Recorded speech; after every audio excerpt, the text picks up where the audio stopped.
It was a real privilege to sit down with Rabbi Dr. Akiva Tatz, a man of knowledge, clarity of thought, and tremendous wisdom. Originally from South Africa, Rabbi Tatz began his career in medicine, practicing in both South Africa and Israel. Rabbi Tatz redirected his path toward Torah learning and has since become a leading voice in Jewish philosophy and ethics. He is the founder and director of the Jerusalem Medical Ethics Forum, and his published works, including Living Inspired, Worldmask, The Thinking Jewish Teenager's Guide to Life, and Letters to a Buddhist Jew, have been translated into multiple languages and continue to inspire readers globally. Now based in London, Rabbi Tatz continues to teach and inspire Jews both locally and worldwide on Jewish thought, medical ethics, and more. A big thank you to our corporate sponsor, Maxim Cohen from the UK Finance Group. I hope you enjoy. Rabbi Dr. Akiva Tatz, thank you so much for taking the time. I really appreciate it. You were not raised in a rabbinic family. Can you take me back to the environment in which you grew up? Before Rabbi, before Doctor. I was raised in South Africa. I was not raised in a religious environment, but as you probably know, South Africans are very traditionally Orthodox. There's no conservative movement. There's really no real significant reform movement. My grandfather was a very learned rabbi who came from Lithuania. So I grew up in the sort of shadow, of the aura of Talmudic learning. So we were certainly very proud of that and knew what it was. My grandmother was a cousin of Rabbi Chanan Wasserman. So, we certainly had that concept, but I was sent to a Jewish day school, which really didn't have any Talmudic study at all.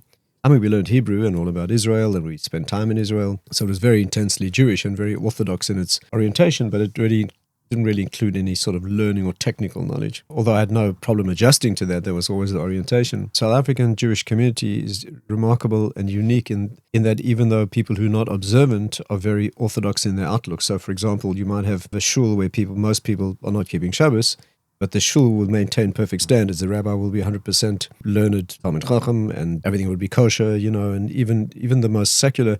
Just to give you an extreme example, I was a member of a youth movement called Habonim. Habonim is a secular, Zionist, kibbutz-orientated socialist youth movement and nothing to do with religion. And in South Africa, it was 100% kosher. So I learned how to say grace after meals and bench and daven in Habonim, which is, if you told that to the Israeli socialist leaders of the movement, they'd be horrified, Was that just out of respect to the religion? The reason I think is that South African Jews are uniformly Lithuanian, 99% of them. Grandparents all came over in a more or less observant sort of a format and never lost the pride in that.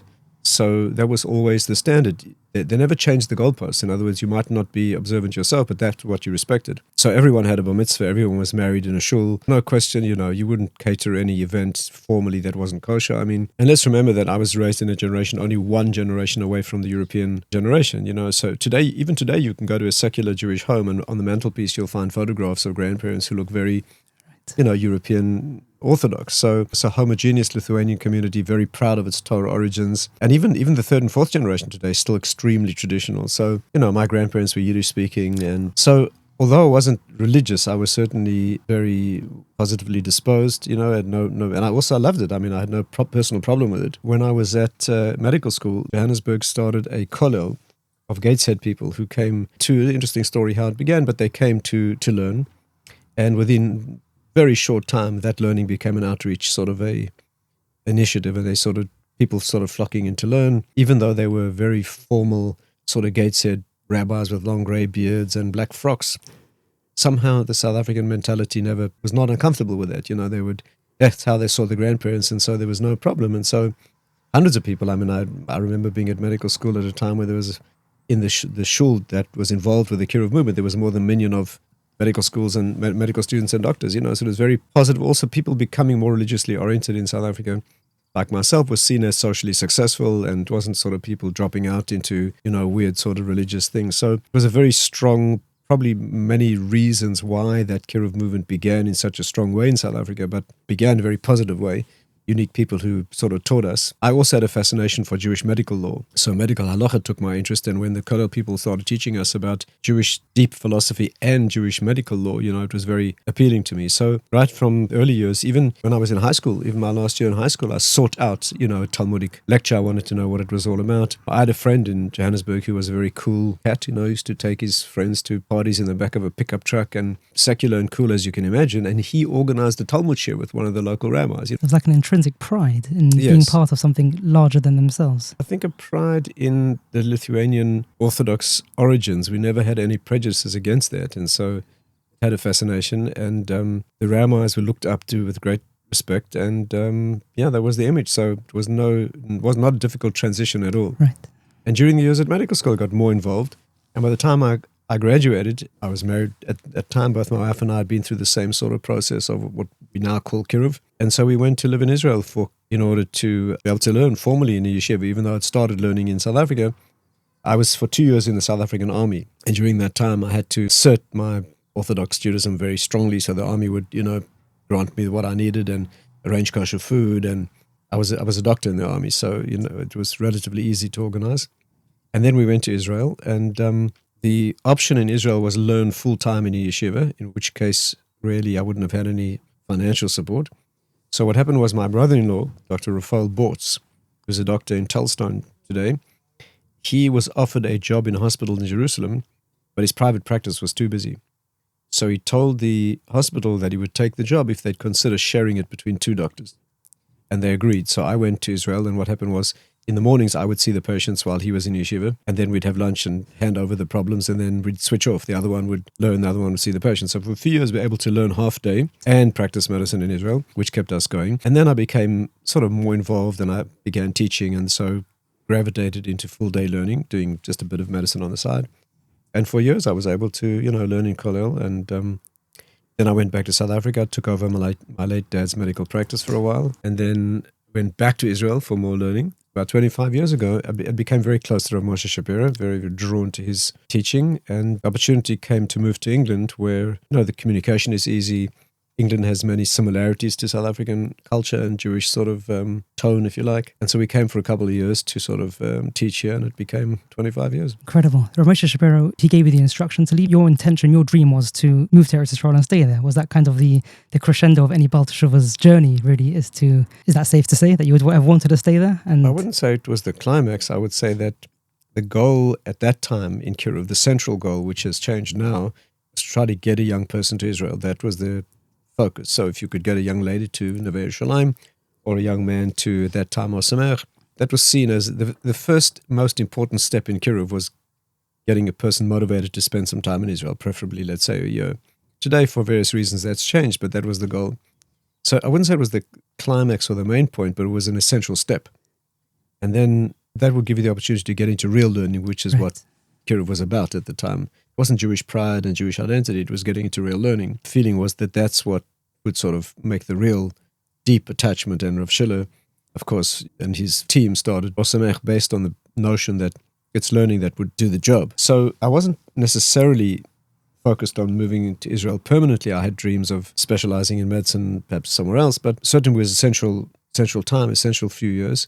And I wouldn't say Rav Shapiro gave me instructions, or, he wasn't that sort of person. He valued very much your own decision-making process. He would never told anyone what to do. But he certainly very strongly felt that with my communication abilities and English-speaking country, there'd be a lot that I could do possibly at that time, maybe more than in Israel. So when I went to discuss it with him and he felt it would be a good idea to come to England, I said, but I'd really like to stay in Israel. And he said, "We are soldiers." And that was the end of the conversation. Right. Yeah, so I heard this from Rabbi Dr. I actually reached out to him a couple of weeks ago to confirm it, because I heard him mentioning in one of his episodes that he had told you and Rabbi Becha. So I reached out to him to confirm that it was indeed yourself. Was that hard for you? Was it kind of like, I would have much rather have continued my journey here for longer? There's so many Jews living outside of Israel who their entire goal is one day we're going to get home. That's home for us. Right. So Not really. First of all, I'd been learning in Kollel for some years, and I'd got to a point where I felt my learning wasn't as intense as it perhaps could have been. Maybe because I wasn't the most talented at learning. Maybe because I felt I had, it's a fascination of the Baal Teshuva in general with giving over what they've got. So part of the enthusiasm of learning Torah is how you'll share it with other people. So even in Israel, I was doing that at the time. And I reached a point in my learning where I was perhaps as enthusiastic about teaching it as about learning. And so it became apparent to me that spending all day and all night in yeshiva, I might not get as much benefit out of the time as maybe learning half-time, where I thought I'd perhaps learn even more intensely and then spend time, giving. So when that balance shifted in that way, he felt that, and of course you're talking about a man who dedicated his life to doing that. He spent 40 years learning and then 40 years going out and teaching. Right. That was my next question was, who was Ramosha Shapiro? What was his contribution to the world of Torah? Because I've heard different things about him, and specifically from his Talmidim, and they hold him in such a high reverence, and when they give over things that he said, there seems to have been a very close bond, and they seem to have retained and are eager to give over. Can you define what that relationship was like? Yes, well, very hard to put that into a nutshell. He was a genius in every way. I mean, we'd have to take this whole discussion talking only about him, but he was obviously very gifted. And of course, we don't praise people for their gifts. We praise Hashem for people's gifts. But he obviously used his gifts in a remarkably powerful way. And so I think his decision was to spend 40 years learning. And he must have done that in a way that's probably beyond our capacity to understand. I mean, he ended up knowing, over the years, getting to know him, just plumbing the depth of the areas that he knew. I mean, just to give you an example, I have more than 12,000 recordings of shirim of his.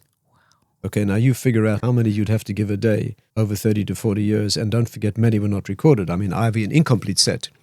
I have 14,000 shirim on my computer, a few doubles, probably about 12,000 original shirim, and he said he never gave the same shir twice. Wow. So I have sets of his on Perek Chelek. I have 657 shirim that he gave us on Perek Chelek, which is a chapter that there's no Tosfos, there's no commentaries, amazing and fundamental stuff. I have Pelach HaRimon and Sefer Yetzirah, all Kabbalistic stuff. Mishnayos, he spent years teaching Torah and Yadayim and Kalim, and Mishnayos said, who learns those things? Hundreds and hundreds of shirim in Mishnah and Gemara. Rambam, Sefer HaMitzvahs, he gave a series on Sefer HaMitzvahs. He never got off the first one. So we have 47 shirim on Emunah. We have on Nefesh HaChaim in Hebrew, and a Yiddish series. We have the weekly shir that he used to give of more than 1,000 of those, 1,100 shirim that he gave in public, right, which are master classes in structure of how to present Torah. And anything you asked him would yield a revelation of a depth beyond what he had said. And if you asked him on that, it would go deeper and deeper. So it's one thing covering material, but it's another having the seemingly endless depth in each. So he was very gifted and used it obviously to great advantage. Another fascinating thing about him, that he was a conventional Rosh Hashiva, although in the public eye he was seen as a sort of a Maharal expert or somebody who knew Hashkafa. But the reason I was drawn to him was very specifically and clearly because he fulfilled the criteria for being a regular, one of the greatest, in conventional terms. In other words, I heard him giving shir in Gateshead, in Gateshead and in Manchester Yeshiva, in London, which were amazing. So I wouldn't have had a person who knew and taught only Kabbalah and Hashkafa would have no credibility with me. Right. I was only ready to hear somebody talk about those things when I knew that he was rooted. He knew the other stuff that you expect a Rosh Hashiva to know, at least as well as the best of them. And only then, on top of that, he decided that his life should be spent in teaching and helping people make contact with the genuine and deeper aspects of Torah. As you probably know today, one of our major problems is people are not really connected. Even seemingly very religious people are having trouble really having a relationship with Hashem. Let's face it, people spend years in yeshiva and they come out maybe knowing how to learn technically, no idea the difference between emunah and bitachon, or how bechira works, or things you'd have to die for, they don't even know, right? Ironically, some of the girls know those things better than the men because, they study those. And the effects are being felt. People are losing their connection. Young people are going off, So I think he was the last bastion of teaching that stuff with such a dynamic, convincing depth that he held the tide for the time that he could, And that's really shaped your way of delivering ideas? Yes, well, to be more broad, I was taught, my Gemara learning was formed by Rav Hershey Weissman in Meshech Chochmah Kollel. I was very close to Rav Simcha Wasserman. As I said, our families were connected. So I got a lot from him. But yes, Rav Moshe Shapiro really was the one who formed my approach and ability to learn. One of the main things about his teaching was that he gave you principles and keys, not the specifics as much as the keys, which is what you wanted Rebbe for. So he would show to take everything back to its point of origin, for example. That's invaluable. You can't learn without knowing how to do that. And in every sugya, he would show you how you track it back to its deepest conceptual root and to its first time it appears in Torah and to where the language actually expresses it. So it's the keys. You might find it interesting to know that over the years, I've noticed that in many of his shirim, maybe perhaps the vast majority, he would base the concept on the word in Torah. And then he would take the word and he would show you how the cognates of the word all express the same idea, right? So for example, talking about the mabul, not only would he explain the whole concept in depth and bring the Zohar and so on, but he'd also show how the word mabul is based on bul and Yerach bul, for example, the month of bul, and then he would show how bil bul and balal and all the words that are related actually are expressions of the same idea. And I found that in Kiruv, that's a very powerful tool. In Kiruv, when you try to prove to people that Hashem exists, they can take it or leave it. But when you show them the unity of things that they didn't see before, right? When you show them that the Hebrew language is meticulously scientifically designed, where they've come from an evolutionary model where they think the language is accidental, one of the major foundational principles in linguistics today is that words are arbitrary. When you say chair or table or fire, the word could be any word, just we agree what it means. And of course, nothing could be further from the truth in Torah. And he would demonstrate that. So for a number of years now, I've been making a list of the words that he taught and all the cognates and derivatives of the word, and brief explanation. And then I've documented the audio recording in which he says it. And Mitzvah Hashem, soon I'll publish that, and people will be able to see, look up the word root, see its ramifications, and then go and listen to him. So I've recorded in this shir at 37 minutes and 20 seconds is where he talks about it. And so, hopefully it'll be a wonderful resource that really doesn't exist at the moment. So what we got from him was the keys and the codes that unlock Torah, more than plenty of detail too, but that wasn't really the gift that he gave us. Fascinating, really beautiful. I recently came across your article written in the Ami magazine about Rabbi Dr. You mentioned briefly where you describe beautifully the backbone, I suppose, to the framework of Orah Sameach, how it was very much first and foremost about teaching unaffiliated students the art of learning Gemara, almost like plugging jump leads from their heart and mind into the Shas, and then from there to go on and explore their understanding towards Judaism and God, and not the other way around. Can you expound a bit more on this mindset and how it differs from other conventional Kiruv organizations? Yes, I think the difference between that approach and the others is what gave it its sharp definition. What happened was, after the Six-Day War, 1967, those next few years, that was the beginning of the Kiruv movement among Israelis and among Americans traveling, people from other countries. What happened was a tremendous enthusiasm after the Six-Day War. I mean, I was there myself in 67, and I remember picking up bullet casings in the street in Jerusalem. We used to come home with them as souvenirs. I mean, it was right after the war. There was a euphoria and a feeling that something miraculous had happened. And the Israeli Kiruv movement, began then with remarkable personalities, Ika Israeli and Uri Zohar and Mordechai Arnon. And Rav Moshe was teaching them. In fact, one of the first series he gave was a series on the Ikrim. He felt that's what they needed to know. And we have that recorded series today. So that was getting going at the time. And a remarkable group of people, Rav Mendel Weinbach, Rav Nota Schiller, of Weinberg, and Rabbi Rosenberg, he came a little bit later, but they formed a team that decided to address the need of the hour, which was also, let's remember that the young people traveling through Israel, not only was there a certain euphoric feeling about after the war, it was also the protest generation, it was the Bob Dylan anti-establishment generation. People were wandering the roads of Colorado, living in hippies and flower children, smoking whatever it was, and living in communes. And there was a very inspired feeling about building a new world. And the Kiruv movement was really, really part of that. We used to have vehement arguments about evolution and the age of the earth and meaning of life. And it was a very dynamic and amazing time. And many young people were finding themselves very surprisingly moved when they visited Yerushalayim and stood at the, many broke down in tears, not having expected that response at all. So these talented young rabbinic personalities began a movement called Shema Yisrael, with a magazine they published as well. And they were looking to bring in, and they started very successfully, bringing in a group of, it was men at the time, the women's Kiruv movement came a little bit later, bringing people in, very often young men who found themselves at the Kosel having an emotional experience. Rabbi Schuster was part of that a little bit later, bringing them in and exposing them to learning. And what happened was they among them was a very strong difference of opinion about how that exercise should be run. So Rav Weinberg felt that the most important thing was saving Jewish lives, get people in, get them involved, get them to marry Jewish pride, etc. And Rav Weinbach and Rav Schiller felt very strongly that should not be the goal. The goal should be Torah learning.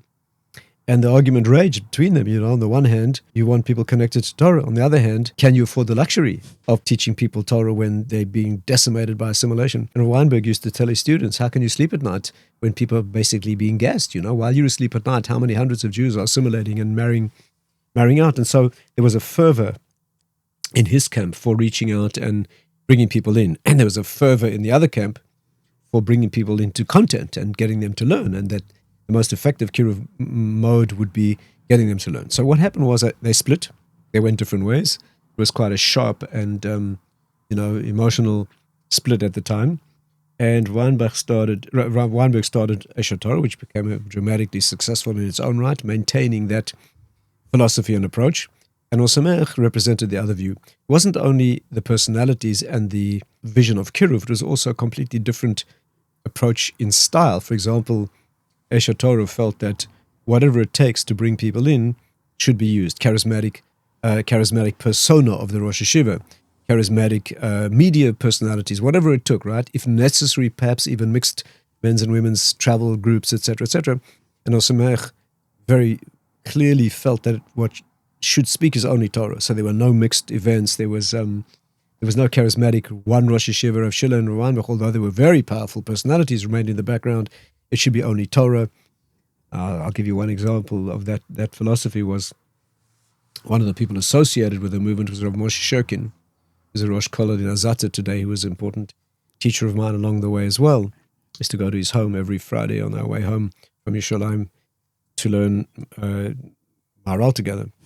And very influential person, also a South African who rose through the ranks himself to become a Rosh Hashiva from Cape Town originally. And I'll just give you one example of the way of thinking is when he was in South Africa at one time, I took him to give a shir to university students.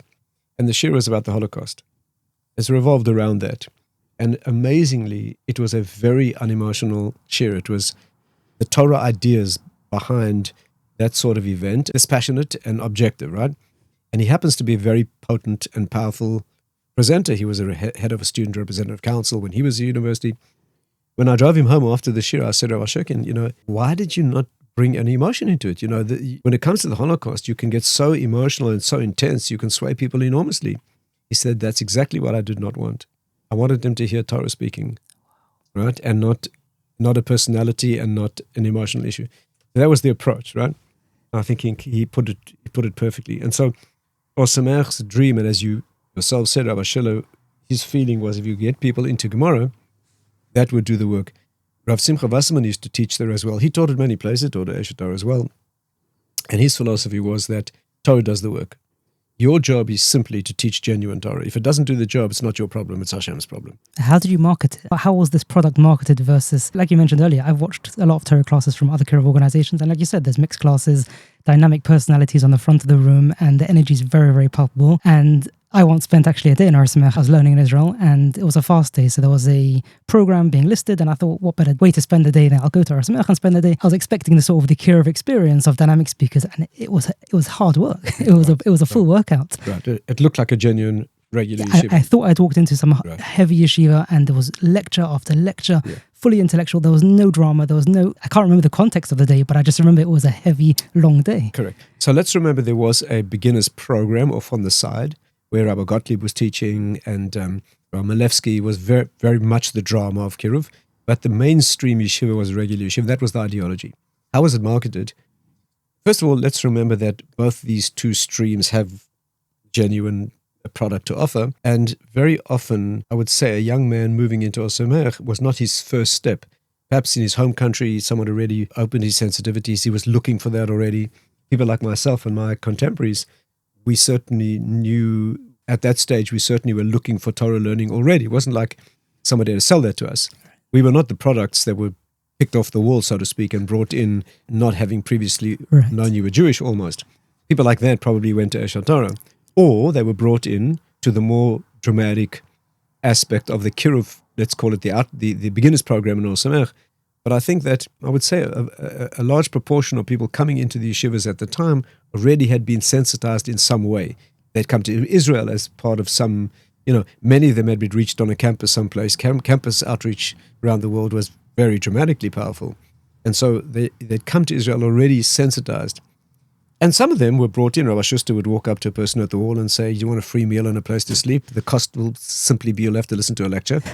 And he sized them up and decided where each person would most productively be placed. There was Devar Shalim at the time, other yeshivas as well. Some of them more, some of them had song and dance and jazz bands. And so it was a question of where you were, the people teaching in each place was suited to the tone and timbre of the place.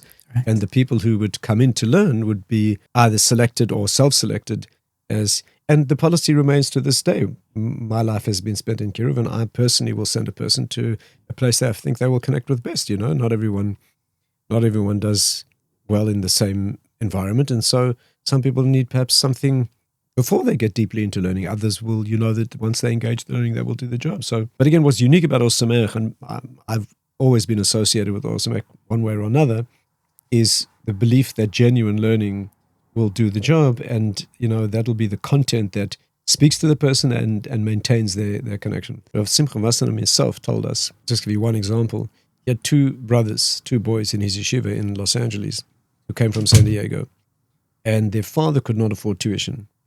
So the father said to him, come down to my home in San Diego. This is the early 1950s. I'll have a parlor meeting, you'll teach a little bit, and we'll make a collection. So Rav Simcha said he traveled down to San Diego. And he sat in the living room of this man, and he looked around the room and he said, these Jews were so disconnected from Torah, so disconnected from anything Jewish, and from the idea of tzedakah and charity and supporting yeshivas. He said he'd give them a lecture and they'd give $1 apiece.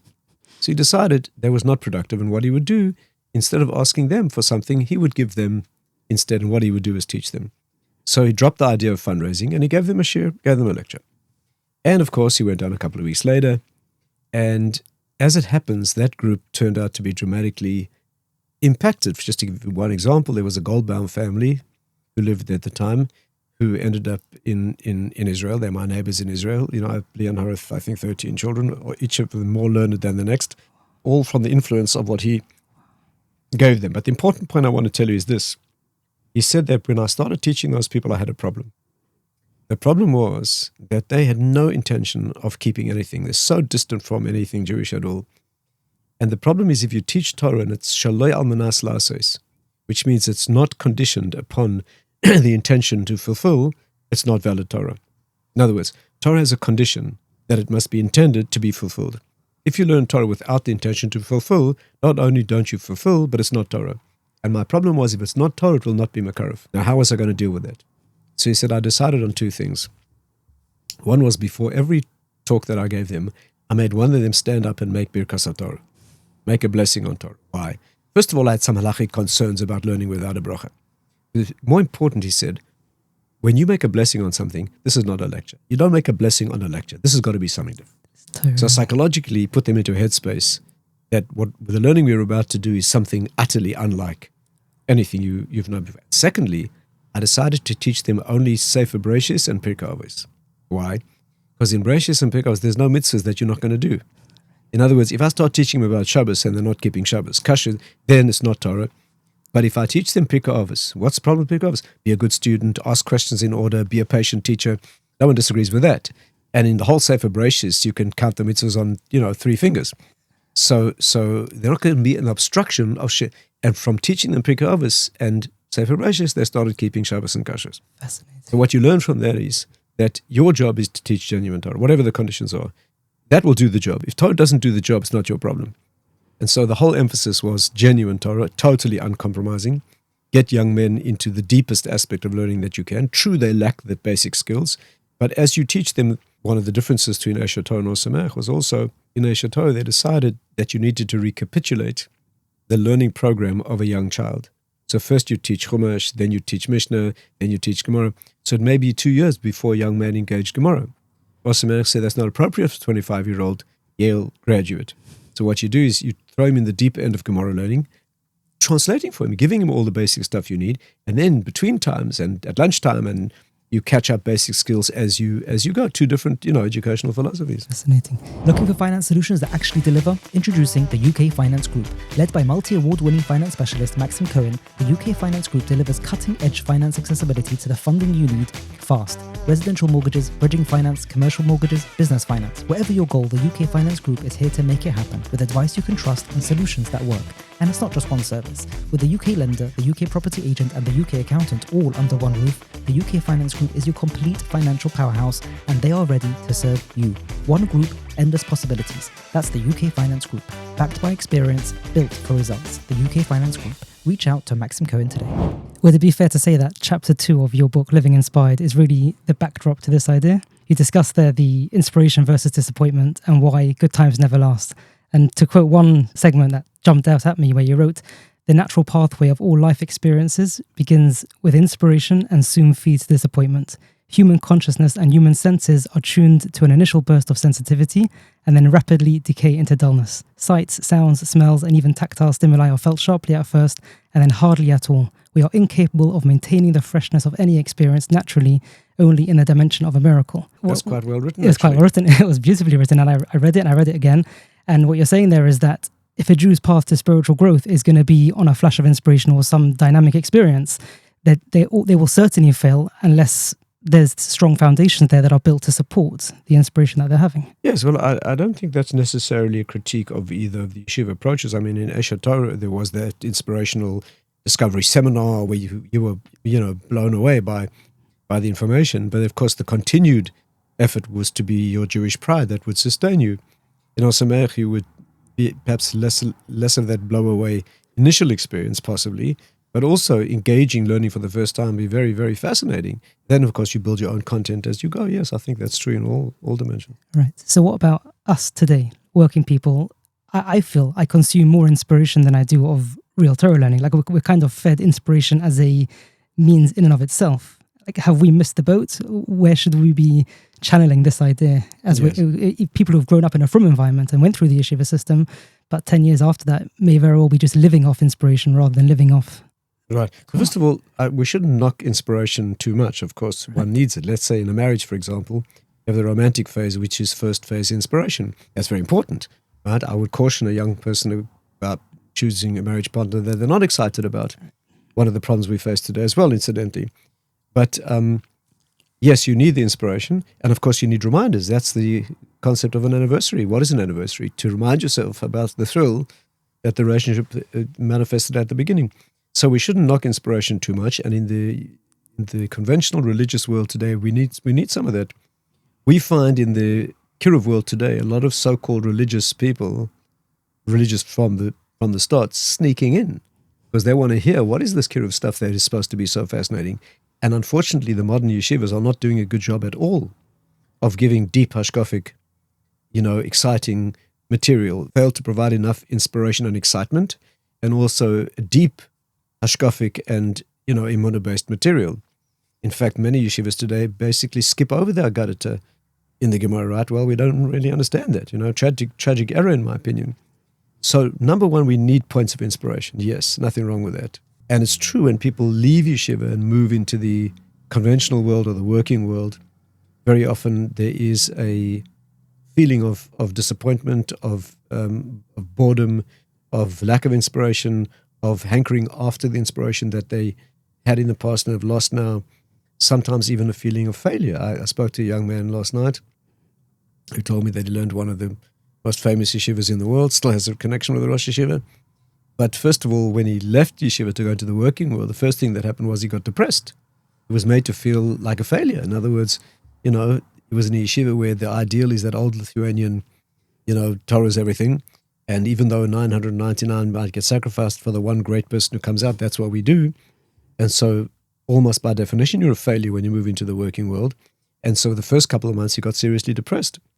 And then after the depression, still feels somewhat of a failure because he's no longer, living the dream of total learning. And of course, most people will fit into that category where they don't end up in full-time learning. So yes, we have a problem with leaving inspiration behind and a problem of not gaining the being fed by an inspiration and a content as we are progressing in our lives outside of yeshiva.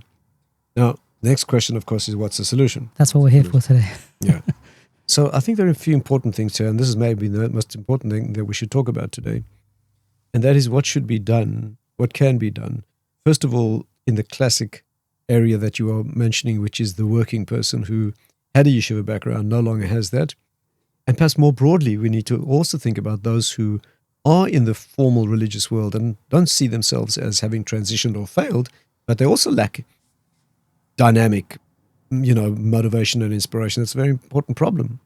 I would say the central problem of the Torah world today is losing connection. The first thing I think to do is to read Rabbi Lopiansky's book. He wrote a book expressly addressing the problem so you've left yeshiva and now you feel like you may in limbo, and you're no longer in the heightened, sensitivity of the yeshiva world. You're now in the working world with all the secular influences. How do you transition, right? Highly recommend that book. It's a definitive book written by top Rosh Yeshiva today about handling the transition and not being a failure, and how to cope and how to be successful, very successful, outside the yeshiva environment. I want to add my own 1 or 2 points, if I may. The first is that when a person leaves yeshiva and you move into the world of being a householder or a working world, whatever it is, for whatever reasons, the most important mistake, in my opinion, is not remaining connected enough to genuine learning. Let me explain what I mean. Most of the people who fit into that mold certainly do remain in learning in some way. Here in London, for example, they have an evening-based program and they'll go off and learn there, right? It's common in America to find young people or to find working people learning before work in the morning. In fact, they may even get up at 5 in the morning. They may do an hour or 2 hours learning before Shacharit and then go to work and learn again in a night kollel. So it's very often not the time spent, but what they're achieving in that time. And I'll give you what I think is the key. And of our whole discussion, perhaps this is the most important.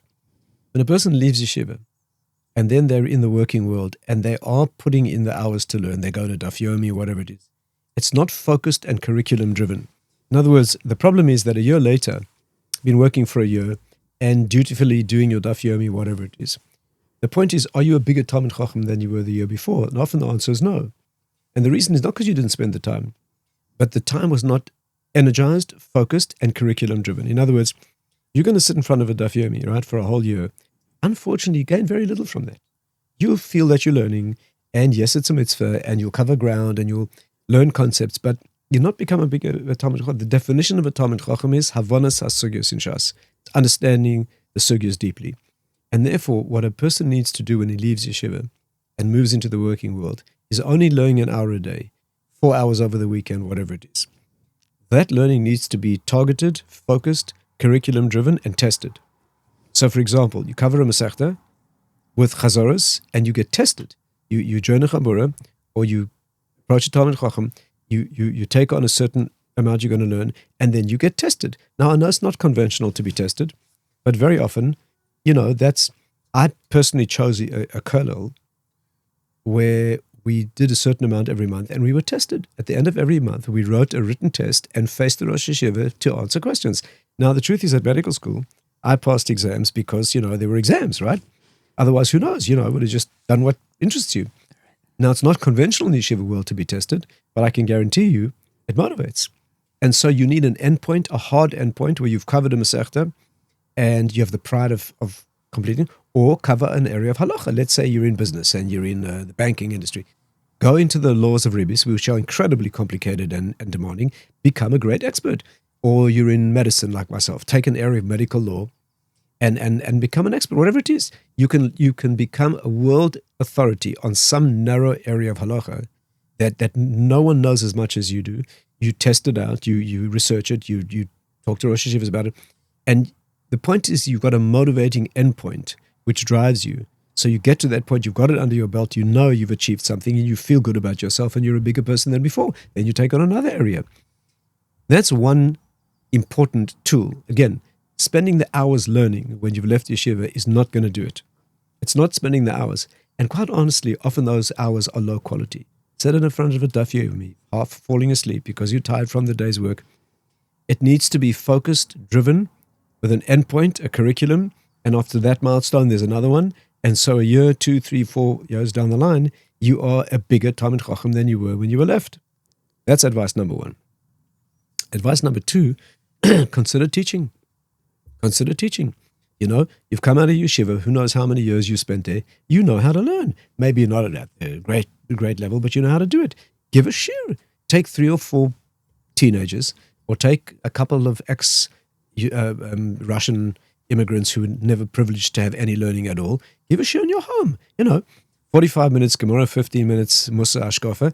And if you don't know the answer, say you don't know. Nothing motivates you like having to prepare a shiur and give it over. And if you have more confidence, you can have a bigger shiur. Why not? There are people thirsting out there, right? What the world needs today is what we call kiruv. How many people out there don't have the opportunity? Get a few people around your table 3 times a week. Give a Gemara shir. Many yeshiva people don't even appreciate how much they actually know. Here's the thing. If I say to a yeshiva man, I want you to give a kiruv shir, right, to a group of Jewish businessmen, right? They get terrified. Give a shir about bitachon and emunah, they're terrified. But if you give a shir about how Gemara works, which if you sit around the table with 3 or 4 young people and take them through, this is Rashi, this is Tosfos, this is the Mishnah, things you take for granted are absolutely fascinating for them. You can explain what a piece of Gemara is and let them engage the Sforos, right? And of course, it's a very important skill to be able to teach Gemara well. Let's talk about that just for a moment. The wrong way to teach Gemara is to sit down and explain the Gemara. All you do is put your audience to sleep. That's not the way you teach Gemara. The way you teach Gemara is you read a line of the Mishnah and then you say, gentlemen, what's the problem? And let them see the problem. Then say, great, now what's the solution? And wait till they start arguing. And when they start arguing, oh, that's Rava, that's Abaye. So the whole point of Gemara, I tell people, if they don't walk out of a Gemara shir with a headache, they failed. The point is to struggle, right? Many people say to me, Rabbi, Gemara's too difficult for me. I'm going to stick to easy things like Kabbalah. No, Gemara's meant to be difficult. Once you explain to them, it's about their effort. When you learn Kabbalah, you don't have to struggle. You pick up the concepts. When you learn Gemara, they say when the Arizal learned Kabbalah, he was half asleep. He was doing it in a higher state. When he learned Gemara, he used to shake and sweat. What is it? Does Gemara specifically exercise certain brain muscles that other learning doesn't? Indeed. Gemara, the point of Gemara is unraveling the twisted skein of complexity. That's the point. The point is learning to solve the problems, right? I was once in Telston, which is just outside Yerushalayim, in the hills of Yerushalayim. And I was standing outside on the street next to Rav Simcha Wasserman. And he stopped, he paused, and he looked out and he said, the Gemara is like the road in Telston. It's got speed bumps. Go too fast, you break an axle. He once told us that a sugi in the Gemara is like a tangled ball of string. When you look at it, you don't even know how many pieces there are. And if you try to pick it apart fast, you make it worse. Methodical, untangled. It's one beautiful straight piece of string that you see with the crafted into the most efficient bundle that it could be. And therefore, what you're doing in Gemara is learning to solve the problems you learn. And that keeps you awake and that keeps you motivated. The reason the yeshivas spend 99% of their time learning Gemara is because that gives you the tools. And therefore, that must progress. What you want in your years in yeshiva is to learn how to learn. Right, what we call fazich. Which I don't think I learned the tools of how to learn Gemara. I might have been told, this is today's quota, make sure you know it for share time, and then that's it. But you probably have skills that you probably have the skills the basic skills. If you can go through a piece of Gemara on your own and know what's a question and what's an answer, right? And see the structure, and at least have the tools to unpick and to clarify the structure. That's what you need. Then when you leave yeshiva and you're a working person, you can be self-generating, self-sustaining. You don't want to be a spectator for the rest of your life, having to listen to somebody else's shir. And therefore, the first goal, we should encourage young people, the first thing you want in yeshiva is to get independent, what they used to call in Europe, farzich. That used to be 14 years old. Okay, we might not be 14, but to be able to take a Gemara and take it apart yourself and know where to look. We're not talking about translate every word. Look it up if you don't know the word.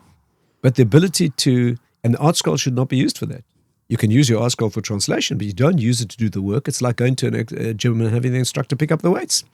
You go to a gym and the instructor picks up the weights and puts it in your hand, and you send a snapshot to your mother, She'll be very impressed, but you won't build any muscle that way. But that's something I've always struggled with, because the Gemara hasn't got full stops, question marks, quotation marks. So we're left to do sort of even that basic level of just knowing where the question starts and where the question finishes. So you pick it up. Why is that part of Torah learning? Again, it's all part of the insight and the lateral thinking ability to dismantle the structure and see it for what it is. You need a teacher to help you with the basic skills. There's no point breaking your head against something that you don't know. But it's like an instructor who teaches you how to do the exercise, not does it for you. And therefore, the tragic mistake is explaining a Gemara to someone else. That's not the point. That you must help them figure it out for themselves, right? And all of those skills, the textual skills and the logical skills, by all means, give a person textual skills. They come in at the first time. They can't speak Hebrew, Aramaic, grammar, punctuation. So you fill it in for them by all means. But the important work is the logical dismantling and reconstructing the sugi and the Gemara. Even in Kiruv, in our home, for example, on Shabbos when we have guests, we have very cool riddles that we give them. The kids love it. And it's figuring out seeing the logical pattern, seeing the lateral thinking option. That is what Gemara is developing in you, an independent capacity to think for yourself. And that's what's important. And the truth is, that's what locks people in. Hearing nice ideas as a spectator is not what does it. Maybe that's necessary in the beginning. But Rabbi Shmuel Movson, one of the great kiruv exponents today in South Africa. The way he puts it is like this. He says when a young man starts learning Gemara, that's when a kinyan is made on him. In other words, it's when you start grappling with it yourself, playing the sport rather than watching from the grandstand. That's when it gets into your heart and mind, and that's what's necessary. For a person who's left yeshivas in the working world, an absolutely essential element is to be learning at least as intensely as when you were in yeshiva. And you can learn more intensely. You've got a focused amount of time with whatever it takes to drive you. If you need a chavrusa to do it, if you need to prepare a shir, say chaburas, why not? You need something that drives you to a better level than you were at before. So number one is a goal, a curriculum, an endpoint where you get tested on it. Number two, a shir. Absolutely, have the courage to, take some people who appreciate your teaching and prepare a shir, and don't be ashamed if you don't know. Say you don't know and find out, and then you make a siyum with them, and you cover ground, and it's very thrilling, and it keeps you motivated. Very powerful, very, very powerful. What advice would you give our generation in terms of managing time? Because you mentioned obviously the importance of learning and setting aside time for that. And I'm sitting here in your office, and the amount of books and sforim, it's just overwhelming. Like, are we worse at managing our time today than we were perhaps in your generation, when people just were more focused and had a solid goal and they knew what they wanted to achieve?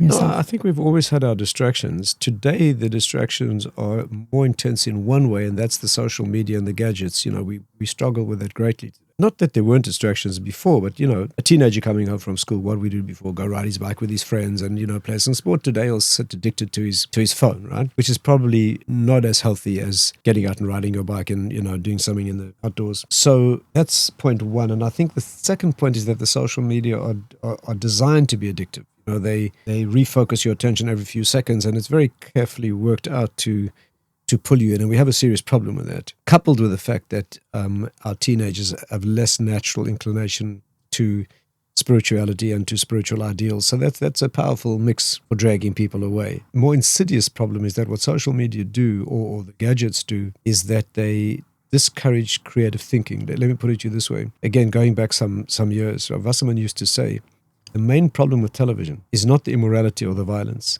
The main problem is that the difference between television and reading is that you can't read without focusing. In other words, when you read a paragraph and you're not focusing, you have to read it again. But if you're watching television without focusing, that's the point. The whole point of that is it's alive enough. It doesn't have to be in color. It doesn't even have to be with spectacular sound. It doesn't even have to. But it's that moving picture is enough that you can watch it mindlessly and enjoy that, and you're not missing anything. And that's part of the pleasure of watching a movie. Or you can't read like that. When you read, you need to be creating the image in your mind. It's much more creative. So when you read a story or a scene, what's happening is you are generating the picture in your mind, and that has to be engaged actively. When you're watching something on a screen, there's nothing left to be creating in your mind. I'm not saying that the media could not be used creatively. Indeed, they can, but they aren't, by and large. And therefore, we are training a mindless generation of people who want to sit down mindlessly and watch stuff. That's very harmful. So yes, there are new aspects to the distractions. For young people, there's another aspect, is that there's no holds barred. In other words, they'll be seeing everything. A generation ago, for a young person to see highly immoral and improper things, they'd have to look for it somewhere, go into some store and buy a magazine. Today, it's inevitable, because even if they don't look for it on their phone, some other kid's going to show it to them. So today, they've all been exposed to everything. Apart from the problem that drugs are now pervasive in the yeshivas in many cases. So we are having a new set of problems.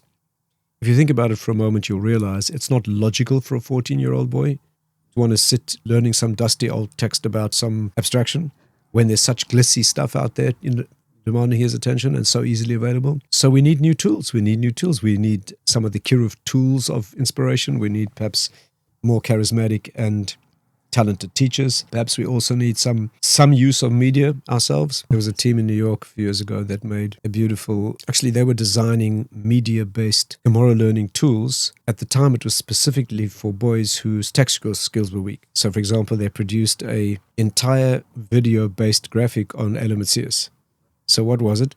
You didn't have to read a word. All you do is watch the screen. You see a fellow walking down the road and his wallet falls out of his pocket. Okay. Right. Then the freeze frames and now what do? You pick up the wallet, whose is it, and you click on the options. Right. And so it was a very dramatic taking you through the steps of an area of halacha without having to read a word. That's very interesting, and that's, of course, it has to be done well. If your graphics are poor compared to the secular graphics, that's not good. But we have the talent. We have the talent today. And so that could be done. You'd be surprised how much young people will thrill to being challenged and invited to solve. If a young man is sitting in a classroom, first of all, that's the worst environment. Sitting in a class where nobody wants to be, okay? In Kiruv, I have the beautiful advantage that almost always I'm speaking to people who want to be there. When you stand in front of a classroom, they don't want to be there, right? Now you've got to lecture some kid in a classroom about something that he doesn't want to hear in the first place. He'd rather be playing football. You have to be very good.